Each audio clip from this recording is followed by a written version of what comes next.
2014 के धरने के पीछे कौन था? 2014 के धरने के पीछे कौन था? एक सेकंड ना जी मलक साहब, आप बच्चे नहीं हैं, आप बच्चे नहीं हैं। ये केस चल रहा है ना 2014 के धरने का इस वक्त सुप्रीम कोर्ट में, कौम भी देख रही है। मलक साहब क्या ये मीडिया की पॉलिसी है डिवाइड एंड फाइट एंड मुल्क का बेड़ा गर्क करना, ये मुल्क को ठीक करना?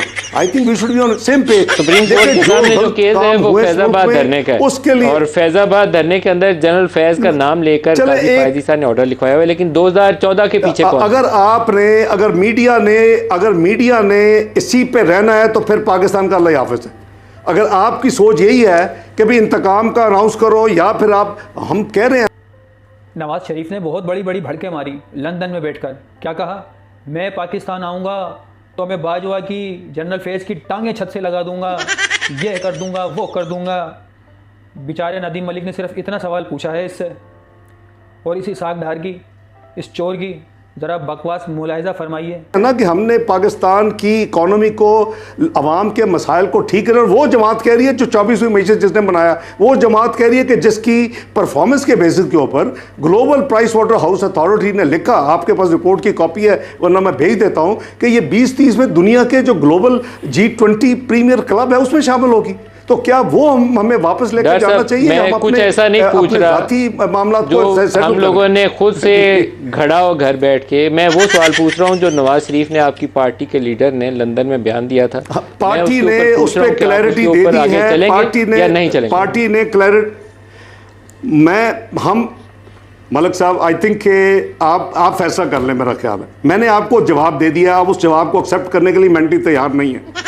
आप चाहते हैं कि हम वो एक कन्फ्रंटेशन के पाथ पे चलें, आप चाहते हैं कि हम मैं चाहता हूं आप हाँ या ना में जवाब दें ताकि हमें क्लियर हो जाए।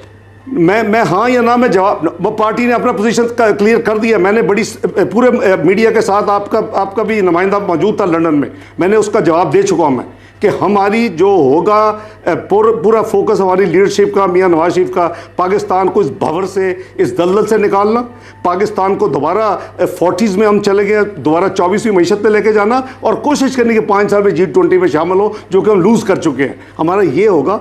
जहाँ तक जो आपने फरमाया कि जो पाकिस्तान की वजूहात हैं, जो हमारी कॉन्स्पिरेसी हमारे खिलाफ हुई, जो मियां नवाज शरीफ साहब को एक कॉन्स्पिरेसी पनामा से शुरू हो गया, कामा में बाहर निकाला गया, जो मुझे 5 साल का एग्जाइल काटना पड़ा कि 20 साल मैंने टैक्स रिटर्न नहीं दी, मैंने ज़िंदगी में कभी 20 मिनट टैक्स रिटर्न, क्योंकि मैं फिस्कल डिसिप्लिन नाफिज करना चाहता पाकिस्तान में। इस वजह से अगर आपको जमहूरियत जितनी आपको चाहिए ना इस मुल्क में, उतने फिस्कल डिसिप्लिन चाहिए।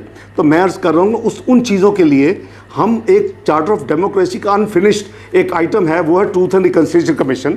उसमें हमारी दूसरी एक पार्टी के सिग्नेचर है, मोहतरमा बेनज़ीर भुट्टो के, मियां नवाज शरीफ साहब के साथ। उसके बाद तमाम जमातों के हैं, इमरान खान के भी हैं। जब उसको रेटिफाई दूसरी जमातों ने किया तो उसके ऊपर हम कर देंगे, सर ये कर देंगे एक ऑनेस्ट चार्टर ऑफ डेमोक्रेसी को भी आप बहुत ज़्यादा वजन ना दें। माजरत के साथ, जब चार्टर ऑफ डेमोक्रेसी आप लोगों ने दस्तखत किए थे तो एक तरफ चार्टर ऑफ डेमोक्रेसी साइन हुआ था, तो साथ ही दुबई के अंदर मोहतरमा, अल्लाह पाक उनकी मग़फ़िरत फरमाए और उनके दर्जात बुलंद करे, वो मुशर्रफ के साथ NRO की टॉक्स कर रही थी। तो मैं आपके COD को बहुत वजन नहीं देता, क्योंकि हमारे सियासतदानों की एक तारीख है मेरे सामने, मैं उसको आंखें बंद करके आगे नहीं जा सकता, उसको देख के उस पर सवाल करके आगे जाऊंगा। ट्रूथ एंड रिकन्सिलिएशन कमीशन को तो आप कम से कम कंसिडर कर लें मलिक साहब, वो एक अच्छा आइडिया है सर, उसको आप कंसिडर करिए, जो लोग आप उसको कंसिडर करिए। लेकिन फिर ट्रूथ एंड रिकन्सिलिएशन कमीशन में फिर आपके शहबाज शरीफ का, आसिफ जरदारी का और मौलाना फजल रहमान का रोल भी डिस्कस करना पड़ेगा कि जब नो कॉन्फिडेंस की मूव थी तो उस वक्त ये लोग इस्टेब्लिशमेंट से किस नौयत की इनकी इंगेजमेंट थी, वो भी आपको सच बताना पड़ेगा। जो भी है जी, जो भी उनका, आप उनको ओपन मैंडेट दें, वो तमाम चीज़ों को रकम करें ताकि आइंदा लोगों को अपना ये कम से कम खदशा हो कि अगर हम कोई इस तरह की कोई भी हो, मैं हूँ कोई और हो, तो अगर हम कोई कॉन्स्पिरेसी के जरिए कोई गलत काम करें एक्सपोज होंगे। तो मेरा ख्याल है कि दुनिया में बहुत जनरल बाजवा की जो एक्सटेंशन का फैसला था वो किस बुनियादों पे लिया गया था? मेरा ख्याल है आप जनरल बाजवा पे फिक्सेड हुआ। आज का program are we going to है जनरल बाजवा के ऊपर प्रोग्राम है, जनरल फैज पे, are we going to move forward? आप मुझे बता दें सर। 12 अक्टूबर 99 है, फिर वो आपका ही बयान मुझे दोहराना पड़ेगा। मेरे प्रोड्यूसर साहब कहते हैं कि डर साहब कहते थे कि अल्लाह पे छोड़ दें, फिर अल्लाह पे छोड़ दें। टॉकिंग जनरल मुशर्रफ, नहीं, देन यू शुड अल्लाह पे छोड़ देते। मुशर्रफ किसने सफर नहीं किया? मैंने सफर नहीं किया, मैंने सफर नहीं किया। 12 अक्टूबर 99 को क्या मैं उसी को रौनक होता? तो फौत हो गया, अल्लाह को प्यारा हो गया, अल्लाह ताला को हिसाब किताब देगा। लेकिन truth and reconciliation commission again, that is the way forward. हमें पॉजिटिव, जो भी पॉलिटिकल पार्टी आए, जिसको भी मैंडेट कौम दे, वो अपना पॉजिटिव काम करे, मुल्क की आवाम के मसाइल को हल करे, इकॉनमी को इस भंवर से निकाले। ये 16 महीने तो सिर्फ पाकिस्तान को डिफ़ॉल्ट से और श्रीलंका बनाने से बचाने का था। सियासत तो सबको पता था कुर्बान होगी और हुई, उसमें नुकसान उठाया। तो बात यह है कि आप तो बड़े पॉजिटिव थिंकर हैं मलिक साहब, हम मिल के आप प्रमोट करें उस आइडिया को। और हाँ, मैं ये नहीं कह रहा कि बाकी छोड़ दें, नहीं, उसका होना चाहिए। और उसका बेस्ट यही है कि इकॉनमी आप रिवाइव करेंगे, वो बेहतरीन इंतकाम है। इस कॉन्स्पिरेसी के जो रिजल्ट सामने आया है, वो तो समझते थे पता नहीं दूध और शहद की नहरें इसमें बह जाएंगी अगर उसको वो बना देंगे। एक दफ़ा 14 से शुरू हुआ, 18 में फाइनली 11 से लॉन्च हुआ, 2011 में वो सारा ड्रामा, और फिर 2018 में तख्त पे बढ़ा दिया। और जो तबाही की सिर्फ इंतकाम इंतकाम इंतकाम, सुबह इंतकाम, शाम इंतकाम, रात इंतकाम। तो हमने वो देख लिया कि उसका नतीजा पाकिस्तान की आवाम भुगत रही है। और वो महंगाई देख ले, हर चीज़ में 22% पे है। पाकिस्तान की जो सियासी तारीख के इवेंट्स आप गिनवाते हैं मुझे, उन सब में इल्ज़ाम आपका कहे बगैर इस्टेब्लिशमेंट की तरफ है। 2014 का धरना, फैज़ाबाद धरना, इमरान खान की हुकूमत का आना, हर चीज़ में इल्ज़ाम आप उधर लगाते हैं। लेकिन जब मैं आपसे अकाउंटेबिलिटी प्रोसेस पूछता हूँ तो उसमें आप बैक ट्रैक करते हैं। यहाँ क्लैरिटी होनी चाहिए। फिर वो या शायद खाकान अब्बासी का जो फार्मूला है, फिर या वो बना लें। वो कहते हैं कि नवाज शरीफ आर्मी चीफ और चीफ जस्टिस ऑफ पाकिस्तान और इमरान खान ये बैठ जाएं और फैसला करें कि पाकिस्तान को मुश्किल से कैसे निकालना है। फिर ये चारों को बिठा दें इकट्ठा, बाकी सब चीज़ें माजी को भूल जाते हैं। देखिए, अदारों को बिठाने में कोई हर्ज नहीं है। अदारों को एक दूसरे के साथ विदाउट अपने डोमेन में रहते हुए, ये जो एक है ना हमारा टोटल सेपरेशन एंड सेग्रीगेशन, वो नहीं हो सकती। इंटीग्रेशन के साथ आप चल सकते हैं, मेरी ज़ाती राय हो सकते गलत हो, आप चल सकते हैं। लेकिन तमाम अदारे, चाहे एग्जेक्टिव हो, चाहे जुडिशरी हो, चाहे वो अपना आपकी इस्टेब्लिशमेंट हो, उनको अपने अपने हदूद में आइन के मुताबिक चलना चाहिए। लेकिन इसका ये मतलब नहीं है कि बिल्कुल वो अलग-अलग 8 ईंट की मस्जिद बना के बैठ जाएं। तो वो तो आप, ये तो हमें आपको मुल्क को आगे लेके जाना है। तो ये तो आपको जो यानी कॉन्स्टिट्यूशनल स्कीम ऑफ थिंग्स हैं, उसके अंदर है कि आगे चलना पड़ेगा और चलना चाहिए।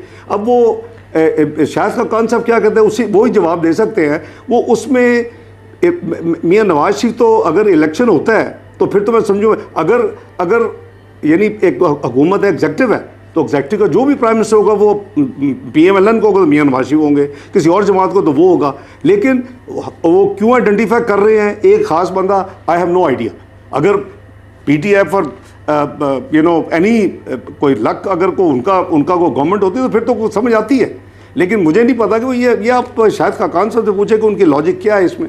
मुझे तो समझ, मेरी अक्ल से वो बाला है उनका ये लॉजिक कि वो एक दो न्यूज़ का नाम ले रहे हैं। भाई आपका एग्जेक्टिव का जो नाज़रीन, इस तमाम तर गुफ्तगू के अंदर जो मेन चीज़ें, मेन पॉइंट रहे, उनके बारे में मैं बात करता हूँ कि नवाज़ शरीफ ने लंदन में बैठकर जनरल बाजवा और जनरल फैज़ को जो ललकारा, इस ललकार ने कई सवालों को जन्म दिया। और अगर देखा जाए तो कोई सवाल नहीं, एक सादा सी थ्योरी है कि नवाज़ शरीफ ने यह चाहा कि वो इस्टेब्लिशमेंट और फ़ौज को गालियाँ देकर, उनको धमकी देकर एक ऐसा बयानिया बनाए जिसके पाकिस्तानी अवाम को, जिससे ये लगे कि वो भी अब जो है ना एक इंसाफ के लिए और फ़ौज के ख़िलाफ़ खड़ा होकर एक नए निज़ाम के लिए एक शुरुआत करना चाहता है। तो उसको इससे तशहीर हो उसकी, और इसके इस बयानिए को जो है ना लोग ख़रीदें, लोग उस पर एतबार करने लग जाएं कि यार ये बंदा जो है इमरान खान साहब का नेमुल बदल हो सकता है। हो सकता है इमरान खान साहब अगर जेल में हैं तो ये वही काम करे जो इमरान खान साहब करना चाह रहे थे, तो ऐसा हरगिज़ नहीं है। अच्छा, इस जो इसहाक डार कह रहे हैं कि यार मुझसे बार बार क्यों पूछ रहे हो कि जनरल बाजवा, जनरल फैज़, आप सियासत पे बात करने आए हो या जनरलों पे बात करने आए हो? नदीम मलिक से जब ये कहा तो प्यारे भाई, नवाज़ शरीफ के पास भी सवाल का जवाब नहीं है कि उसने जो जनरल फैज़ और जनरल बाजवा को जो धमकियाँ दी वो किस बलबूते पे दी, उसके पास खुद जवाब नहीं है। तो इसहाक डार साहब, तुम किस खेत की मूली हो जो तुम इस बात का जवाब दोगे? और दूसरी बात ये रही कि शाहिद खाकान अब्बासी ने यह कहा, नदीम मलिक के शो में ही कहा था कि क्यों ना ऐसा किया जाए कि फ़ौज को, इस्टेब्लिशमेंट को, इमरान खान साहब को और नवाज़ शरीफ को बिठा दिया जाए, ये फैसला करें कि पाकिस्तान को किस सिमत में लेकर जाना है। अबे यार शर्म करो यार। नवाज़ शरीफ जो फ़रार मुजरिम है उसको सज़ा काटनी है। वो 1 हफ़्ते के लिए गया था दवाई लेने के लिए 50 रुपये के स्टाम्प पेपर पे। वो चोर आके फैसला करेगा कि पाकिस्तान को किस सिमत में लेके जाना है। शर्म आती नहीं है इन सियासतदानों को। क्या किया